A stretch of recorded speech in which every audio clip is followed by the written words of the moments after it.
வணக்கம். ANTV செய்திகளுக்காக தமிழ்ச்செல்வன். தொடர்வது தலைப்புச் செய்திகள். காமராஜர் அவர்களின் பிறந்தநாளை முன்னிட்டு ஊக்கத்தொகை வழங்கும் விழா.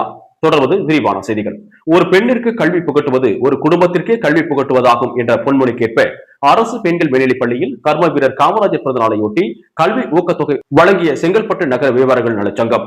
செங்கல்பட்டு மாவட்டம் செங்கல்பட்டு நகர வியாபாரிகள் நலச்சங்கம் சார்பாக பெருந்தலைவர் காமராஜர் அவர்களின் 124வது பிறந்தநாள் விழா முன்னிட்டு தலைவர் எஸ். உதயகுமார் மற்றும் செயலாளர் துரைராஜ் அவர்களின் தலைமையில் பிறந்தநாள் நிகழ்ச்சி நடைபெற்றது. 15ஆம் தேதி விருதுநகர்ல விழா கொண்டாடுறோம்.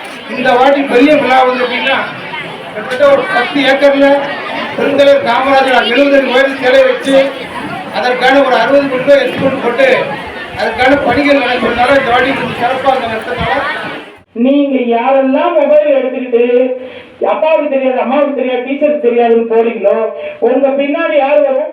செங்கல்பட்டு நகரத்தில் பள்ளிகளில் காமராஜர்கள் பற்றிய பேச்சு போட்டி, கவிதை போட்டி போன்ற பல்வேறு நிகழ்ச்சிகளை தொடர்ச்சியாக செய்து பள்ளி மாணவ மாணவிகளுக்கு கல்வி ஊக்கத்தொகை வழங்கி வருகின்றனர். இதன் ஒரு பகுதியாக அரசு பெண்கள் மேல்நிலைப் பள்ளியில் பள்ளி தலைமை ஆசிரியர் தலைமையில் செங்கல்பட்டு நகர வியாபாரிகள் சங்கம் சார்பாக நடைபெற்ற பெருந்தலைவர் காமராஜர் பிறந்தநாள் விழாவில் சிறப்பு அழைப்பாளராக செங்கல்பட்டு மாவட்ட சிங்கப்பெண் அதிரடிப்படை துணை காவல் ஆய்வாளர் தேவிகா சிறப்பு அழைப்பாளராக கலந்து கொண்டார். சிங்கப்பெண் அதிரடிப்படை துணை காவல் ஆய்வாளர் தேவிகா அவர்கள் மாணவர்களுக்கு ஊக்குவிக்கும் வகையில் பல்வேறு அறிவுரைகளை வழங்கினார் மற்றும் தற்காப்பு பயிற்சி வழங்கினார். மேலும் குட் டச், பேட் டச் சம்பந்தப்பட்ட பல்வேறு ஆலோசனைகளையும் அவர் வழங்கினார். மேலும் பேச்சு போட்டி, கவிதை போட்டி, கட்டுரை போட்டி போன்ற போட்டிகளில் கலந்து கொண்டு வெற்றி பெற்ற மாணவர்களுக்கு பரிசு மற்றும் பாராட்டு சான்றிதழ்களையும் வழங்கினார். மேலும் 10ஆம் வகுப்பு மற்றும் 12ஆம் வகுப்பு பொதுத் தேர்வில் அதிக மதிப்பெண் எடுத்த மாணவிகளுக்கு கல்வி ஊக்கத்தொகை வழங்கி சிறப்புரையாற்றினார்.